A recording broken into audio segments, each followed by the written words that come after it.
Tülkü bavrum, ne oldu? Ömürden tüngülüp sonça çıkırıp. Ey Kırgavulcan, aman mısın? Oylap otursam osu жасында жазықты, жазықсыз талай тышқанның түбіне жетіппін. Соған өкініп өз-өзімді кешіре алмай жылап жатқаным ғой. Кіп-кішкентай тауықтар мен тышқандардың не кінәсі бар еді?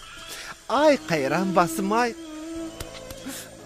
Koy endi Tilkijan, adaskanın ayıbı yok. Jeymin deseng, ana dalada korek degen jetet. Biz sekilde şöp jeytin uaqtın jetti. Не дейсің? Шөп дейсің бе, дала дейсің бе? Қартайғаннан ба, құлағым дұрыс естімейді.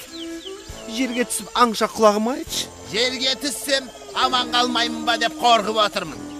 Бекер қорқасын, Қырғауылжан. Айтпақшы жаңалық естімедің бе?